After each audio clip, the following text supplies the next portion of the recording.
Um pouco cansada, com as compras deformando o novo saco de tricô, Ana subiu no bonde. Depositou o volume no colo e o bonde começou a andar. Recostou-se então no banco, procurando conforto, num suspiro de meia satisfação. Meia satisfação não é satisfação completa. É assim que a Clarice Lispector introduz pra gente no conto Amor, desse livro Laços de Família, a personagem Ana. Ana é uma personagem que ela é casada e ela tem uma vida normal, como as pessoas têm no contexto geral, no dia a dia. Ela tem filhos e ela tem diversos afazeres como dona de casa. Em diversos momentos no início do livro, a Clarice traz expressões que confirmam que a Ana estava passando assim por momentos que ela não tinha muito tempo para ela. Os filhos de Ana eram bons, uma coisa verdadeira e sumarenta. Cresciam, tomavam banho, exigiam para si, mal criados, instantes cada vez mais completos. Então os filhos da Ana exigiam para eles, como os filhos exigem de uma maneira geral, né? Instantes cada vez mais completos, como se a Ana não tivesse muito tempo para cuidar de si própria. A Ana dava tudo, sua corrente de vida, ou seja, ela dava a sua corrente de sangue, né? O sangue dela. Ela dava tudo que ela tinha aos outros, ela não ficava com nada para ela, ou quase nada, né? Então, o início do livro traz essa narrativa de muita dedicação aos outros e pouca dedicação à personagem Ana. É possível perceber que a Clarice quis trazer aí o peso da educação e da civilização, como se assim as pessoas precisam estar alinhadas de uma determinada forma e agir se a sociedade te colocasse nesse patamar, né? E a Ana estava seguindo aquilo que ela praticamente passou a vida se preparando para fazer. Ela chama de hora perigosa no final da tarde, porque no final da tarde era o momento que a Ana estava sozinha, cada membro da família estava fazendo uma determinada função, né? Tava todo mundo já organizado e cuidando das suas próprias vidas, e ela se via sozinha nesse momento. E era o momento que ela pensava muito. Quando nada mais precisava de sua força, inquietava-se, né? Mas era exatamente no momento que ela se sentia também mais sólida do que nunca, como se ela tivesse também um pouco de força para pensar em si própria nessa hora. E também, sem a felicidade se vivia, como se ela tivesse já acostumada a viver sem ser feliz. Criara em troca algo, enfim, compreensível. Uma vida de adulto, assim ela o quisera e escolhera. É verdade, né? Ela fez uma escolha, ela estava ali naquele lugar porque ela, de certa forma, quis estar ali, né? Ela escolheu se casar, ter filhos, escolheu ser uma dona de casa. Saía, então, para fazer compras ou levar objetos para consertar, cuidando do lar e da família. Aí, olha só a expressão que ela coloca, cuidando da família, a revelia deles.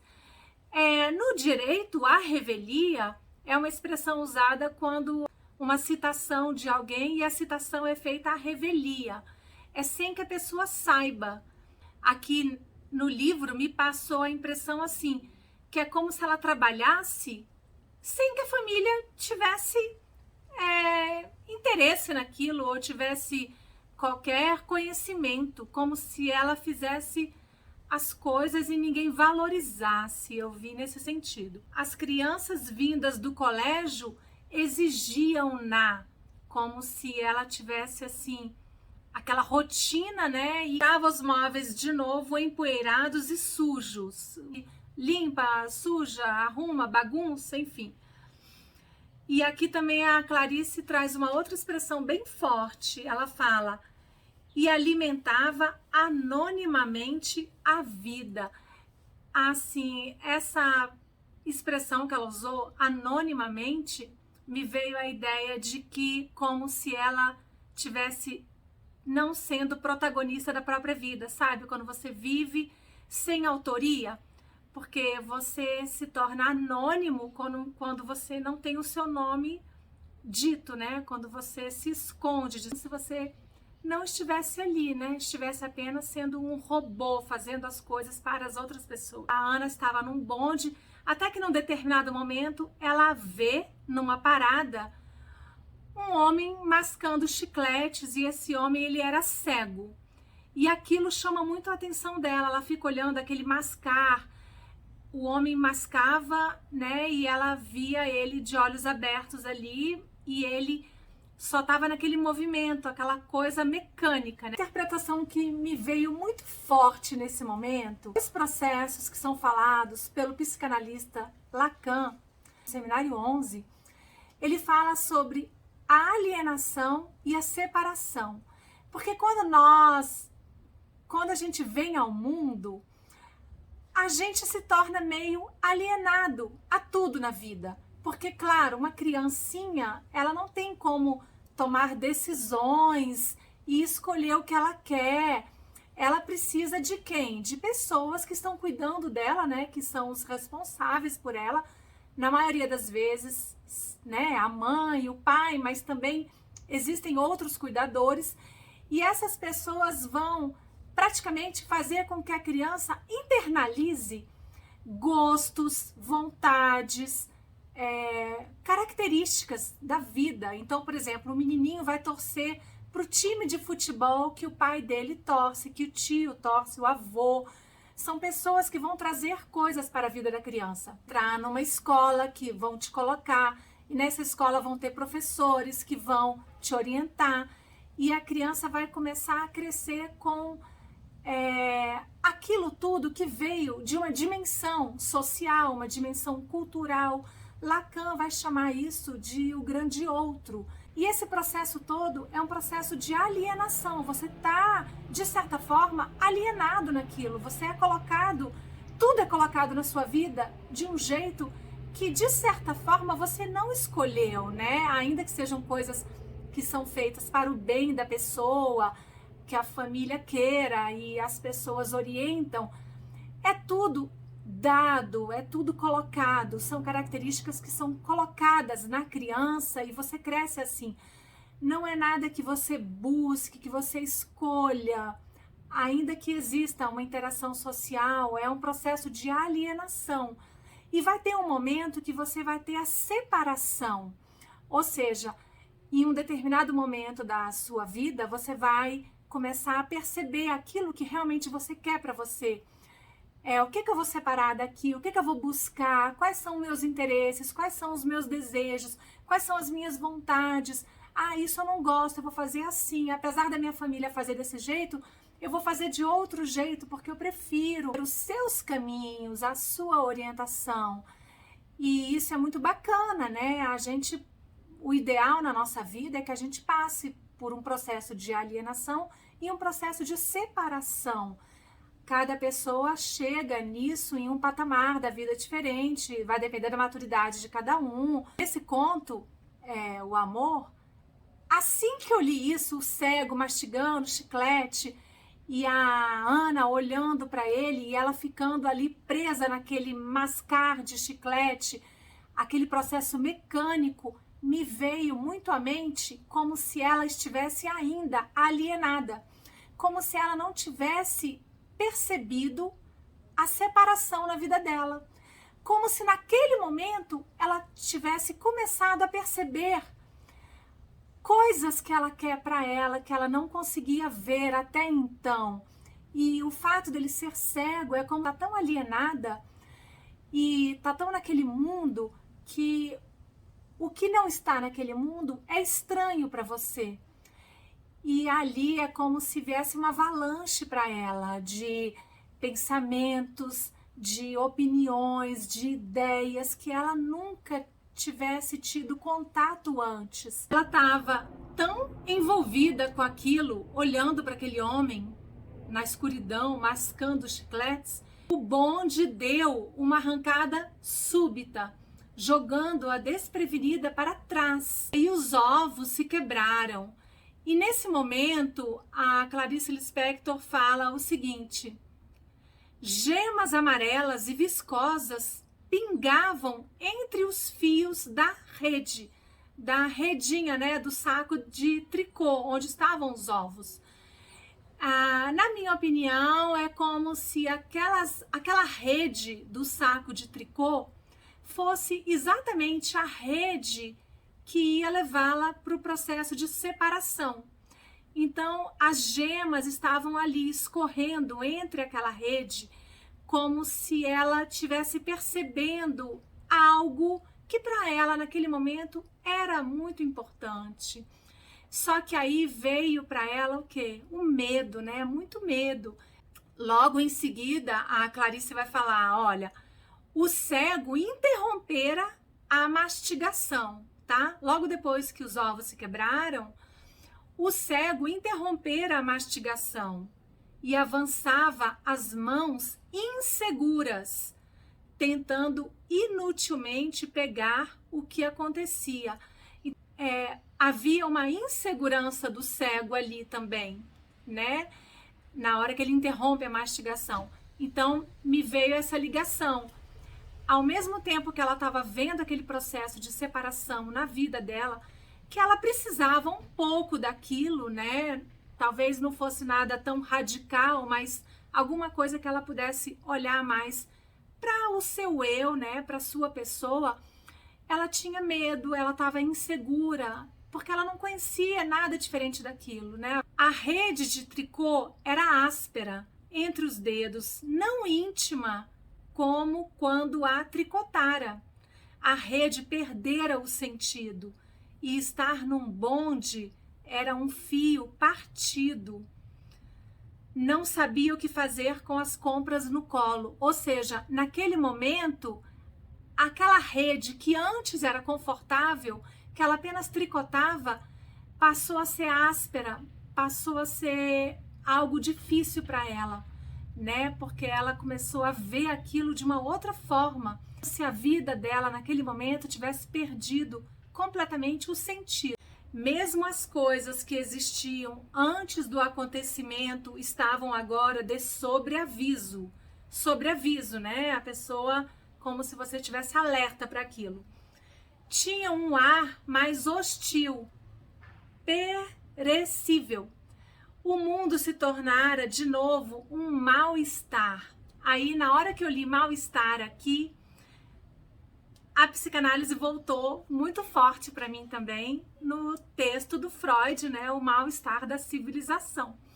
E é isso, né, gente? Para existir uma civilização, isso demanda muita energia das pessoas, né? Porque imagina, você precisa de energia para trabalhar, para se comportar, para estar nos lugares, para fazer aquilo que a sociedade espera que você faça. Se você está num contexto na sua família, se você está num evento, se você está entre amigos, você precisa seguir uma determinada regra, obedecer a determinadas condutas.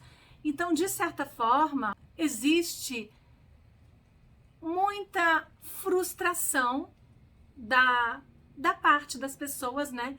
Para que exista uma civilização, para que exista uma sociedade caminhando, né, de acordo com aquilo que as pessoas esperam, também precisa existir um pouquinho de frustração por parte das pessoas, né, da nossa parte. E ali a Clarice traz isso para a personagem Ana, como se ela percebesse, para ela ter o que ela tinha, que ela escolheu e que ela queria, outras coisas ela não poderia ter, talvez algo assim que começou a incomodar muito a ela, né? Para você ir para um caminho, você tem que não ir por outro caminho. Então, para você escolher um lado, você precisa não escolher o outro lado. E a vida é assim, né? A vida é feita de escolhas e mesmo escolhendo, aqui a Clarice quis mostrar o quão difícil é, às vezes, em determinados momentos, você perceber aquilo que você não escolheu. Acho que esse mal-estar, essa angústia, esse sofrimento, nesse conto é passado de uma maneira muito clara. Olha que interessante esse trecho do mal-estar na civilização. Os homens estão orgulhosos dessas realizações e têm direito a isso, mas eles parecem haver notado que esta recém-adquirida disposição de espaço e de tempo, esta submissão das forças naturais, concretização de um anseio milenar, não elevou o grau de satisfação prazerosa que esperam da vida. Não os fez se sentirem mais felizes. Ela vai se dar conta de que ela passou do ponto que ela deveria ter descido, que ela vai ao Jardim Botânico, e lá no Jardim Botânico ela atravessa os portões e ela passa um tempo lá em silêncio, observando as árvores. A vastidão parecia acalmá-la, o silêncio regulava sua respiração. Ela adormecia dentro de si.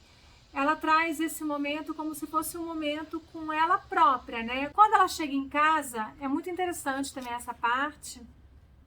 A Ana abriu a porta de casa.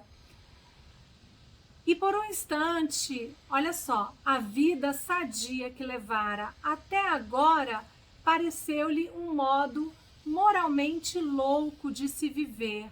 Eu interpretei lembrando também de um texto do Lacan, que está no livro Os Escritos, que fala sobre as miragens. Muito pelo contrário, a arte do analista deve consistir em suspender as certezas do sujeito, até que se consumem suas últimas miragens, e é no discurso que deve expandir-se a resolução delas. É como se, por exemplo, durante a nossa vida, o nosso ego, ele já se encarrega em sintetizar muitas coisas pra gente, né? Então, por exemplo, a gente passa pela vida como se a gente colocasse pra gente um personagem, né? É aquela pessoa que é sempre boazinha, ou é aquela pessoa que é uma pessoa muito determinada, que faz tudo, que é sempre muito dedicada, ou é o algoz, ou é um vilão, ou é uma pessoa que sempre é prestativa, ajuda as pessoas, ou então é muito, né, independente. Então, cada um tem a sua história. E no final das contas, durante o processo de análise, o Lacan vai dizer que na análise o objetivo é desconstruir tudo isso, porque muita coisa que as pessoas enxergam e que as pessoas ficam tendo como se fossem certezas absolutas, no final são apenas miragens, são representações que a pessoa fantasia e que ela mesma vê aquilo como sendo algo certo. E então aqui no livro, a Clarice fala esse trecho: a vida sadia que levara até agora pareceu-lhe um modo moralmente louco de viver, como se ela estivesse percebendo ali que aquilo tudo fossem miragens, que nem tudo era como ela enxergava. Ela enxergava a vida dela de um jeito, mas agora, de uma determinada forma, estava tudo muito conturbado para ela, né? Muito complicado.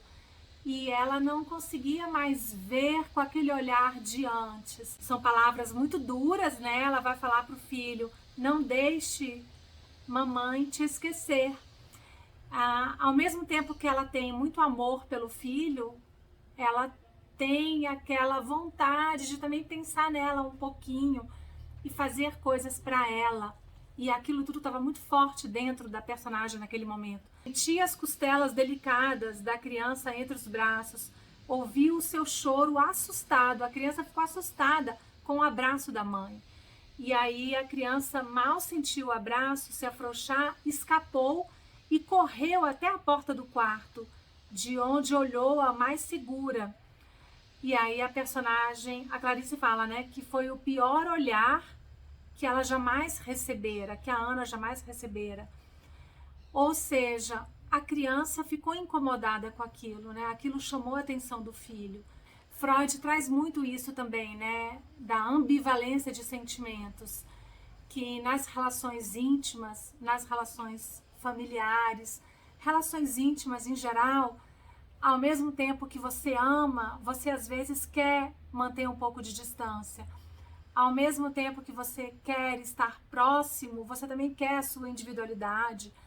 Então, quando Freud fala sobre isso, ele faz uma comparação com aquela alegoria do Schopenhauer, dos porcos-espinhos, que os porcos-espinhos ficavam juntos no frio, mas que os espinhos de um machucavam os outros. Então, eles tinham que encontrar uma distância entre eles para eles não se machucarem.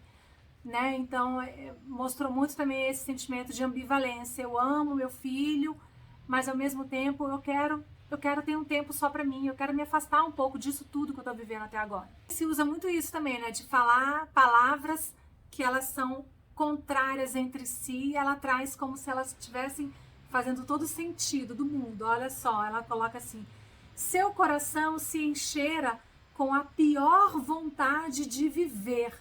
Ou seja, a pior vontade de viver. Ou seja, viver é uma coisa boa. Qual é a pior vontade de viver, né?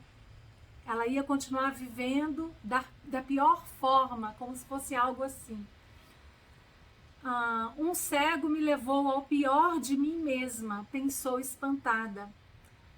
Então, era como se ela estivesse encontrando naquele momento ela, né?